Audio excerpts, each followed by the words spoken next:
le transport et la manutention.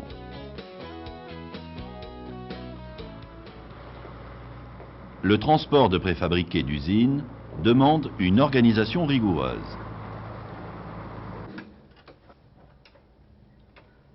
C'est là, c'est là, les chantiers de Moulin.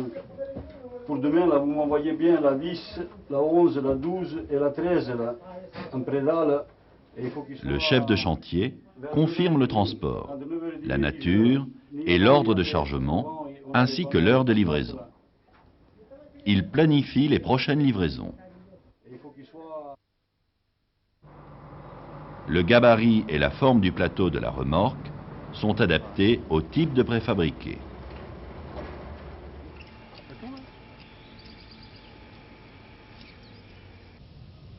Les éléments doivent être calés et sanglés.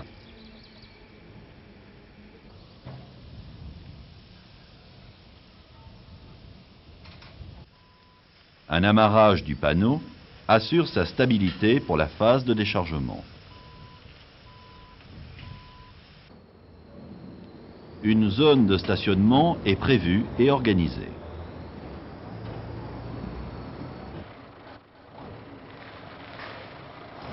Les pistes d'accès sont solides et balisées.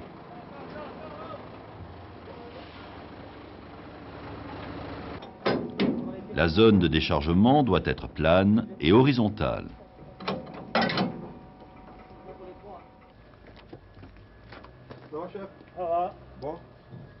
Le chef de chantier s'assure de la conformité du chargement par rapport au bon de commande.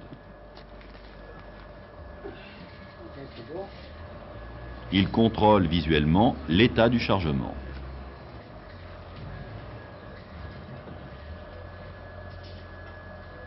Dans le cas d'éléments préfabriqués ou d'aspect fini soigné, le contrôle fait l'objet d'une procédure de réception spécifique.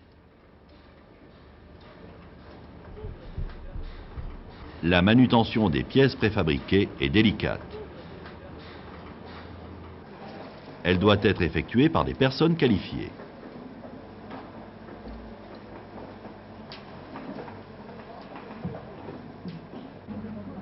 Un premier contrôle visuel est effectué sur l'aspect de la pièce et sur la qualité des points de levage.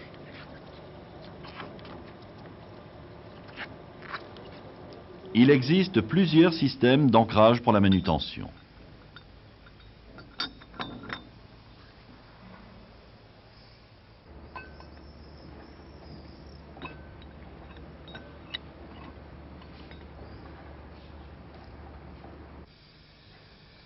Il faut utiliser des points de levage et d'ancrage compatibles.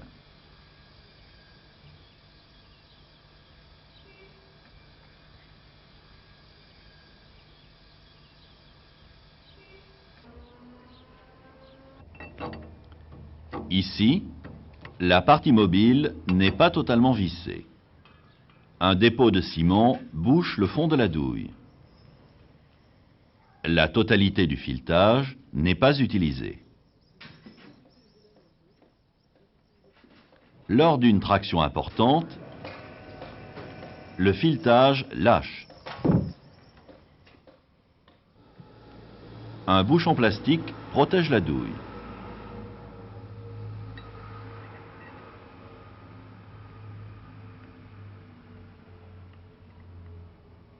L'anneau de levage est vissé à fond.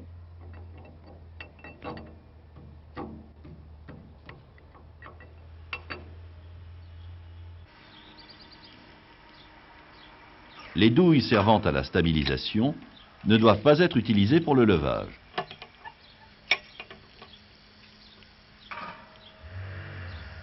Les douilles doivent travailler à la traction.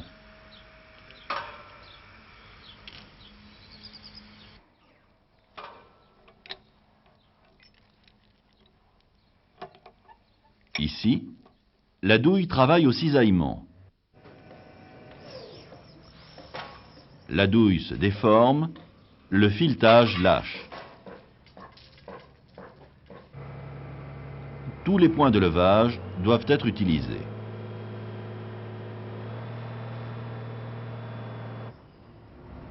La variété des éléments préfabriqués oblige à utiliser du matériel de manutention approprié et en bon état.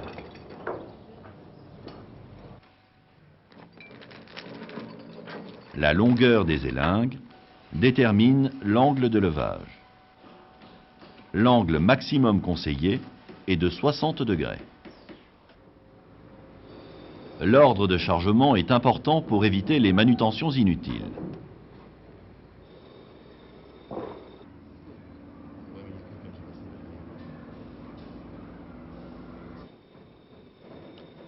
Le déchargement est alterné pour maintenir l'équilibre de la remorque.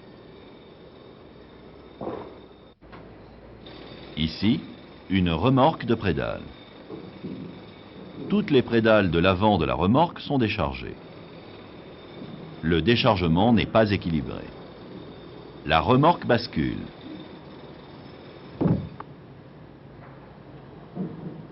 Ici, une remorque de façade. Tous les panneaux d'un même côté sont déchargés. La remorque se renverse.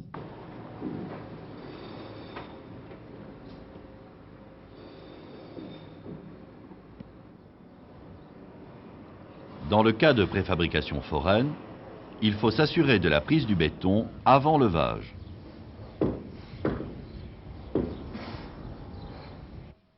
Il faut s'assurer que le préfabriqué n'est pas relié à son coffrage ou au support.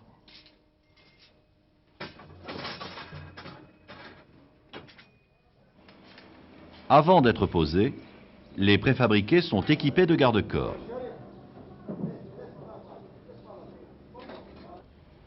Les éléments sont équipés de cordes pour faciliter leur guidage.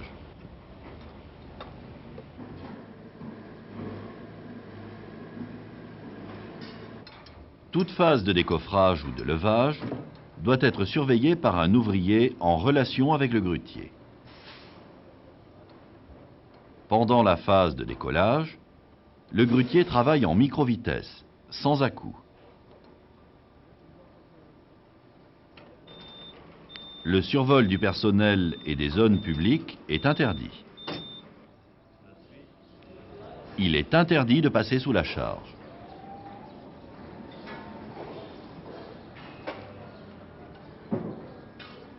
Pour éviter les pertes de temps et les risques de détérioration, il est préférable de poser directement.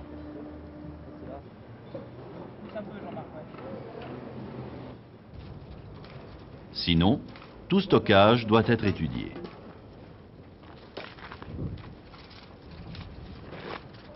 L'air doit être plane, stable, à portée de la grue et si possible proche du lieu de pose.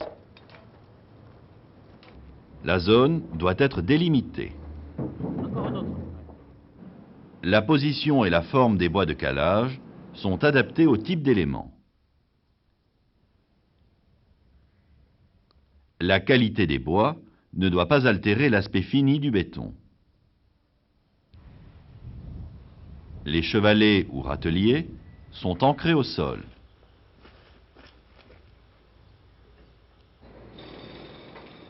L'ordre de pose conditionne le stockage. Ici, l'ordre de pose n'est pas respecté au stockage. La manutention de l'ensemble des prédales est nécessaire pour placer la première.